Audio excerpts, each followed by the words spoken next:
रब से जुड़ने का सफ़र किस्त नंबर 39। हज़रत इब्ने अब्बास रज़ी अल्लाह अन्हु फरमाते हैं, अल्लाह ताला मुसलमान औरतों को हुक्म देता है कि जब वो अपनी किसी काम काज के लिए बाहर निकले तो जो चादर वो ओढ़ती है उसे सर पर से झुका कर मुंह ढाक लिया करे, सिर्फ एक आँख खुली रखे। तफसीर तर्जुमानुल कुरान। इमाम मोहम्मद बिन सिरीन रहमतुल्लाह अलैह के सवाल पर हज़रत उबैदा सुलेमानी रहमतुल्लाह अलैह ने अपना चेहरा और सर ढांक कर और बाएं आँख खुली रखकर बता दिया कि ये मतलब इस आयत का है। बहावाला तफसीर इब्ने कसीर इब्ने जरीर। ये मुख्तलिफ तफसीर हैं मुफस्सिरीन की। सिर्फ एक आँख। उसने हैरत से मुंह खोला। हाँ, वो भी रास्ता देखने के लिए? सहाबियात का पर्दा ऐसे ही होता था। वो तो दुनिया के अजीम तरीन इंसान रसूलुल्लाह सल्लल्लाहु अलैहि वसल्लम से भी पर्दा करती थी। और तो और वो मुकम्मल तौर पर ख़ुद को छुपाकर ऐसे निकलती थी कि उन्हें कोई पहचान ही नहीं सकता था कि ये कौन है।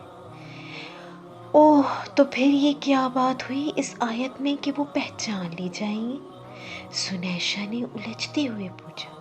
यहाँ वो वाली पहचान मुराद नहीं कि पर्दे में देखकर दूसरों को ये पता चल जाए कि ये तो फलां बंदी है। नहीं, इस पहचान से मुराद ये है कि लोगों को पता चल जाए कि ये एक बाहया खातून है, अपनी इज्जत की खुद हिफाजत करने वाली है। और गैर मुस्लिम मुल्क में हो तो ये पर्दा एक मुसलमान औरत की पहचान है। पर्दे का हुक्म तो औरत की शान बुलंद करने के लिए दिया। और तुमने भी देखा होगा पर्देदार खातून को मर्द कैसी इज्जत देते हैं। मैंने हॉस्पिटल में बहुत गौर किया। डॉक्टर्स मेरी तरफ देखने से गुरेज करते थे, मेरे लिए खुद जगह बनाते, मेरे पर्दे का बहुत ख्याल रखते थे। जब आप वाकई अल्लाह के लिए करते हो तो ये पर्दा अपना आप खुद मनवाता है, ये आपकी इज्जत करवाता है। अल्हम्दुलिल्लाह। और जो इस आयत के आखिर में कहा कि अल्लाह सुब्हानहू व तआला बख्शने वाला मेहरबान है, तो अगर कोई इस हुक्म पर अमल ना करे तो ये हुक्म ऐसे ही फ़र्ज है सुनैशा, जैसे नमाज और रोज़ा। यही तो मुसलमान औरत की सबसे बड़ी और आला पहचान है। और अल्लाह सुब्हानहू व तआला उसके लिए गफूर रहीम है, जो इस हुक्म पर अपनी जान तोड़ कर कोशिश करके अमल करता है। उसके बाद भी अगर कोताही हो जाए तो अल्लाह माफ़ फरमाने वाला है। नहीं, मेरा मतलब अगर किसी को बहुत मुश्किल होती हो। फातिमा ने मुस्कुराते हुए सामने शोर करती लहरों उफ़क़ के पार अपने घर को लौटते परिंदों की तरफ देखा। सुनैशा, तुम्हें पता है अल्लाह सुब्हानहू व तआला ने ये सब हमारे लिए बनाया है, हमारे ताबे कर दिया है। इस समंदर पर गौर तो करो, कितने करीब बैठे हैं हम इसके। वो रब चाहे तो उसकी एक लहर हमें बहा ले जाए, मगर वो हमारी हिफाजत किए हुए है। हम यहाँ रेत पर बैठे हैं, समंदर के गोश्त खोर जानवर हमें देखकर लपके नहीं आते। वो रब जो हमें हमारी माँओं के पेट से महफूज निकालता है, मौत तक हमारी हर चीज़ से हिफाजत करता है। क्या ऐसा हो सकता है कि वो कोई ऐसा हुक्म दे जो उसके बंदों को मुश्किल में डाल दे? आखिरी बात पर सुनैशा ने फातिमा की आवाज़ में कब कभी महसूस की थी? बिल्कुल भी नहीं। हाँ, हमारी माँ हमारे एक ज़ख्म पर तड़प उठती है।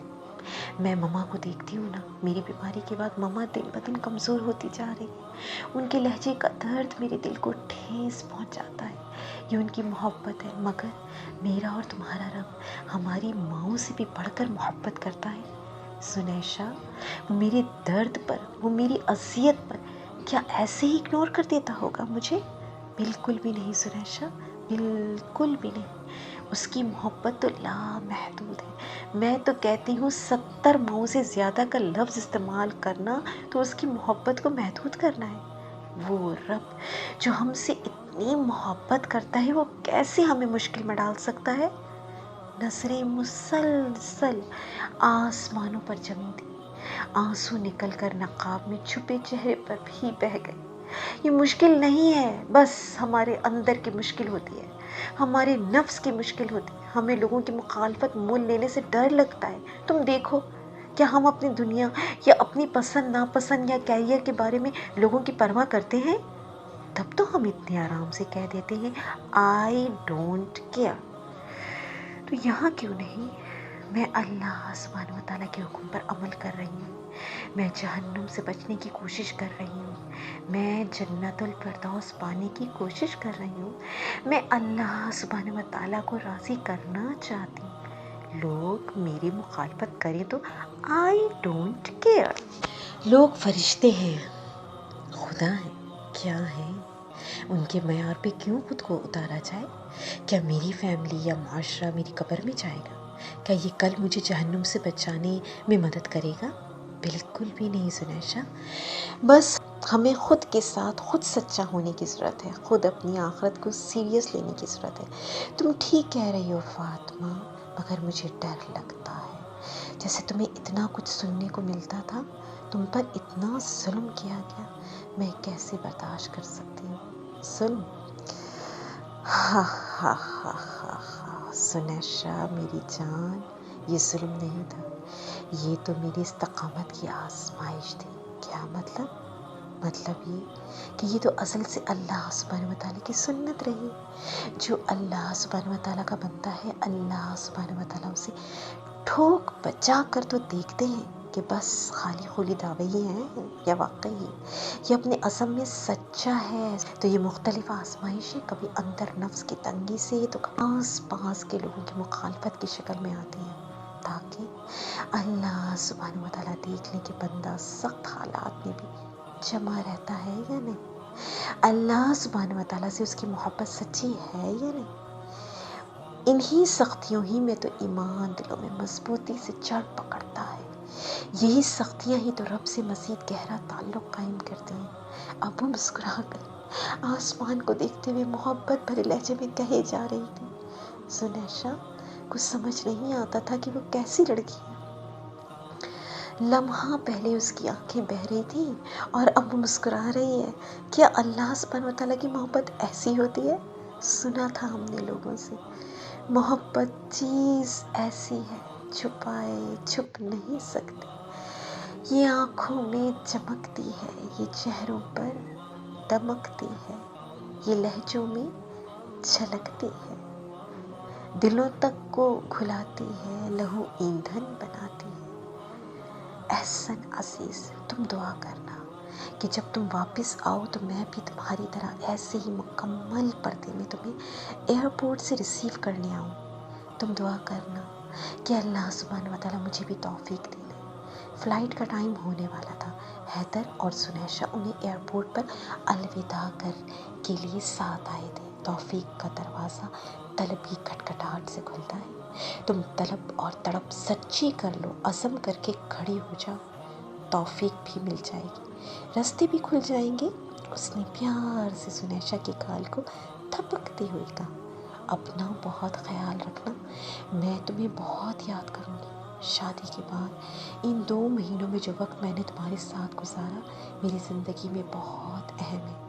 سنیشا نے فاطمہ کے گلے لگتے ہوئے کہا، اس کے جذبات کی تپش اس کے الفاظ میں فاطمہ کو بخوبی محسوس ہوئی تھی۔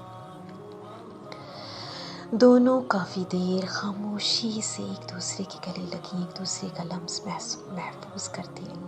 وہ پہلی مرتبہ جہاز کا سفر کرنے جا رہی تھی، پہلی بار وہ اپنے رب کی قدرت کا ایک نیا مشاہدہ کرے گی۔ یہ سوچ سوچ کر وہ بچوں کی طرح بہت ایکسائٹڈ ہو چکی تھی۔ ہاں بابا، مجھے ونڈو سائڈ پر بیٹھنا ہے۔ ریحان صاحب اس کے معصومانہ مطالبے پر مسکرا دیے۔ انہیں وہ بچپن کی فاطمہ یاد آ گئی تھی جو اپنے بھائیوں سے گاڑی میں بھی ونڈو سائڈ پر بیٹھنے کی ضد میں لڑا کرتی تھی۔ جی بیٹا، अगर हमें इस साइड पर सीट मिली तो मेरा बेटा ही विंडो साइड पर बैठेगा। बचपन की तरह उन्होंने निहायत मोहब्बत से उसके सर पर हाथ फेरते हुए कहा। वो तीनों एयरपोर्ट पर बैठे फ़्लाइट के मुंतज़िर थे। काश मैं जहाज़ की विंडो से सर निकाल कर आसमान को करीब से देख सकती, उसे छू सकती। फातिमा की बात सुनकर रेहान साहब का बेख्तियार कहाँ निकला। आप मेरी बात पर हंस रहे हैं? उसने झूठ मूठ की नाराज़गी वाला चेहरा बनाते हुए कहा। ना ना मेरी जान, मैं अपने बेटे पर कैसे हंस सकता हूँ? बस इन मासूम सी ख्वाहिशों पर आपका बचपन याद आ जाता है। बचपन में भी आपके ऐसे ही मुतालबे हुआ करते थे। कैसे? वो फ़ौरन से सीधी होकर रेहान साहब की तरफ मुतवज्जा हुई। हम अक्सर रात को टेरेस पर लेटे हुए होते थे तो आप मुझसे ज़िद करती थी कि आपको आसमान पर चमकता हुआ सबसे रोशन तारा चाहिए। बाज़ औक़ात तो आप रोने लगते थे उसी ज़िद में कि आपकी मम्मा के लिए आपको संभालना मुश्किल हो जाता था। उन्होंने मिसेस रेहान की तरफ मुस्कुराते हुए सवालिया नज़रों से देखा जो निहायत दिलचस्पी से उनकी बातें सुन रही थी। क्या वाकई मामा? फातिमा ने हैरत से मिसेस रेहान की तरफ मुंह करते पूछा। जी बिल्कुल जनाब, मैं तो अक्सर आपके पापा से लड़ती थी कि क्यों लेकर जाते हैं इस लड़की को टेरेस पर, बाद में संभाल भी खुद ही लिया करें। उन्होंने हंसते हुए कहा। ओह, मैं ऐसी थी? नहीं, आप अब भी ऐसी ही हैं, बस अब फ़र्क ये है जो तारा आपको आसमान पर चमकता नज़र आता था आज वो हमारे पहलू में बैठा है, दोबारा आसमान का कुर्ब तलाश कर रहा है। बहुत गहरी बातें करने लग गए हैं आप, लगता है मेरी सोहबत का असर हो गया है। फातिमा ने मुस्कुराते हुए रेहान साहब को छेड़ा। वो तीनों अभी हंसते ही थे कि कनाडा की फ़्लाइट के लिए अनाउंसमेंट होने लगी। तीनों जल्दी से उठकर अपना सामान समेटने लगे। इस नॉवेल का अगला पार्ट इंशाअल्लाह ताला जल्दी अपलोड कर दिया जाएगा। अगर किसी ने हमारा चैनल सब्सक्राइब नहीं किया तो जल्दी से सब्सक्राइब करें और शेयर भी करें। जज़ाकुमुल्लाहु खैरन कसीरा फिद दुनिया वल आखिरह व आसिमुल जज़ा फ़ी अमान अल्लाह।